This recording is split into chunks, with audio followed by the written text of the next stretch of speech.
నమస్తే, నా పేరు Shivaji. Welcome to our channel. Jaganmohan Reddy గారి పరిపాలన ఏదైతే ఉందో టాప్లో నిలిచింది. దేంట్లో టాప్లో అనుకున్నారు?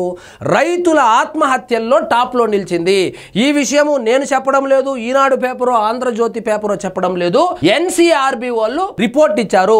2019 నుంచి 2023 వరకు ఎంతమంది రైతులు ఆత్మహత్యలు చేసుకున్నారు, ముఖ్యంగా ఆంధ్రప్రదేశ్లో ఎంతమంది ఆత్మహత్య చేసుకున్నారు, దేశవ్యాప్తంగా ఎంతమంది రైతులు ఆత్మహత్య చేసుకున్నారని చెప్పి లిస్ట్ ఇస్తే అందులో మంది 3వ స్థానం వచ్చింది.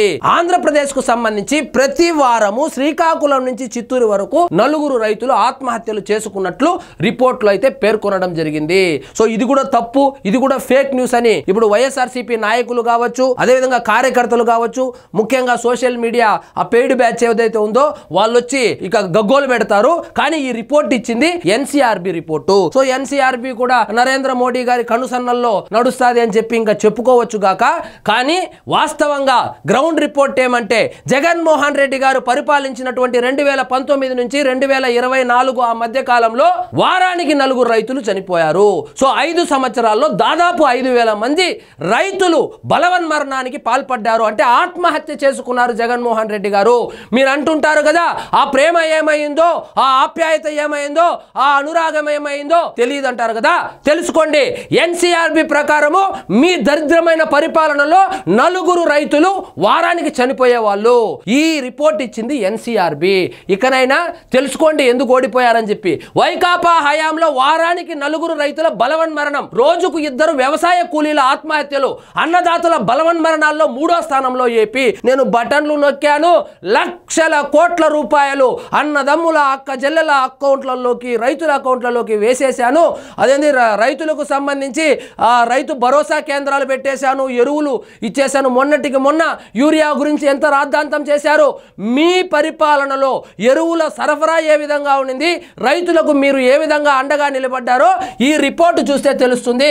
మీరు అంత బాగా పరిపాలించింటే శ్రీకాకుళం నుంచి చిత్తూరు వరకు వారానికి 4 రైతులు ఎందుకు ఆత్మహత్యలు చేసుకునే వాళ్ళు? జగన్మోహన్ రెడ్డి గారు ఒకసారి ఆ సాక్షి పేపర్ను పక్కన పెట్టి ఈ ఎన్సీఆర్బీ రిపోర్ట్ ఏదైతే ఉందో దాన్ని ఒకసారి చదవండి. చూడండి, రోజుకు 2 వ్యవసాయ కూలీలు ఆత్మహత్యలు, అన్నదాతల బలవన్మరణాల్లో 3వ స్థానంలో ఏపీ. 2023 గణాంకాలు విడుదల చేసిన ఎన్సీఆర్బీ. జగన్మోహన్ రెడ్డి పాలనలో రాష్ట్రంలో వారానికి సగటున 4 రైతులు, రోజుకు 2 వ్యవసాయ కూలీలు బలవన్మరణాలకు పాల్పడ్డారు. వ్యవసాయ ఆధారిత రంగాలపై ఆధారపడిన వారు అత్యధికంగా ఆత్మహత్యలు చేసుకుంటున్న రాష్ట్రాల్లో మహారాష్ట్ర మొదటి స్థానంలో ఉండగా కర్ణాటక 2వ స్థానంలోను, ఏపీ 925 మరణాలతో 3వ స్థానంలో నిలిచింది. మీరు ఏమని చెప్పి అధికారంలోకి వచ్చారు? రాజన్న రాజ్యాన్ని మళ్ళీ తీసుకొని వస్తానని చెప్పి రైతులను మోసం చేసి ఓట్లేసుకొని 151 సీట్లు గెలిచి అధికారం చేపట్టిన తర్వాత మీరు రైతులకు చేసింది ఏంటంటే వారానికి 4 రైతులు చనిపోయేటట్లు చేశారు జగన్మోహన్ రెడ్డి గారు. ఇప్పుడైనా అర్థమైందా మీకు ప్రతిపక్ష హోదా ఎందుకు పోయిందో? ఇప్పుడైనా అర్థమైందా 151 సీట్ల నుంచి 11 సీట్లకు ఎందుకు పడిపోయారో?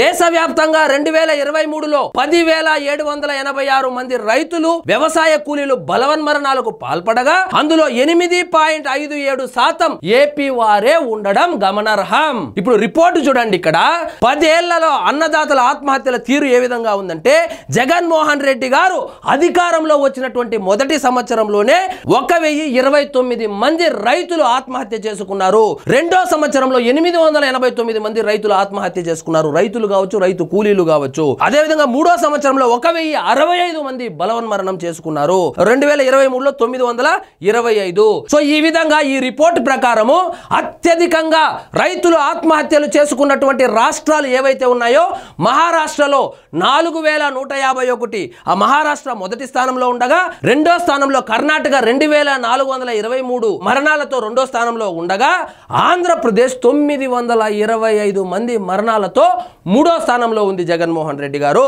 సో ఇప్పుడైనా అర్థమైందా ఆ ప్రేమ ఏమైంది, ఆ ఆప్యాయత ఏమైంది, ఆ ప్రతిపక్ష హోదా ఎందుకు పోయింది అని చెప్పి. సో దయచేసి గ్రౌండ్ రియాలిటీ తెలుసుకోండి. మన పరిపాలన ఎంత దరిద్రంగా సాగిందో ఈ రిపోర్ట్ ఒకసారి చూడండి. ఇది చూసి కూడా ఇది కూడా ఫేక్ రిపోర్టు. ఆ ఎన్సీఆర్బీ ఏదైతే ఉందో అది కూడా నరేంద్ర మోడీ గారి కనుసన్నల్లో జరుగుతుంది. ఎన్డీఏ ప్రభుత్వం ఇక్కడ ఉంది, ఎన్డీఏ ప్రభుత్వం అక్కడ ఉంది, కాబట్టి ఆ రిపోర్టు కూడా తప్పు అని మీరు భావిస్తే మరి అదే ఎన్డీఏకి మొన్న ఉపరాష్ట్రపతి ఎన్నికల్లో ఓట్లు ఎందుకు వేయించావు? కాబట్టి జనాలన్నీ గమనిస్తున్నారు. మీరు ఓడిపోవడానికి ప్రధాన కారణాల్లో ఇది కూడా ఒకటి. ఇంత బాగా ఉండేది, ఇంత బాగా మీరు రైతులను పట్టించుకునే వాళ్ళు, ఎంత బాగా పట్టించుకునే వాళ్ళంటే శ్రీకాకుళం నుంచి చిత్తూరు వరకు వారానికి 4 రైతులు ఆత్మహత్యలు చేసుకునే విధంగా మీరు పట్టించుకునే వాళ్ళు. సరే, ఆత్మహత్యలు చేసుకున్న తర్వాత ఏమైనా వాళ్ళను పట్టించుకున్నారంటే లెక్కలు తారుమారు చేసి అసలు ఆత్మహత్యలే జరగలేదు, అసలు సుభిక్షంగా సాగుతాంది, రాజన్న రాజ్యం మళ్ళా వచ్చిందని చెప్పి మీ సొంత పేపర్లో మీ సొంత మీడియాలో వార్తలు రాయించుకున్నారు. కానీ ఏ రోజు కూడా రైతును పట్టించుకున్నటువంటి పాపాన పోలేదు. అవును, మీ పరిపాలన టాప్ లో సాగింది. ఎందులో టాప్ లో సాగిందంటే రైతుల ఆత్మహత్యల్లో దేశంలోనే మన రాష్ట్రాన్ని, ఆంధ్రప్రదేశ్ ని 3వ స్థానంలో నిలిపేంత బేసిక్గా సాగింది జగన్మోహన్ రెడ్డి గారు. సో ఇదండి ఈరోజు మన టాపిక్. మీకు ఈ వీడియో నచ్చినట్లయితే లైక్ చేయండి, షేర్ చేయండి, ఛానల్ మాత్రం సబ్స్క్రైబ్ చేసుకోవడం మర్చిపోవద్దు.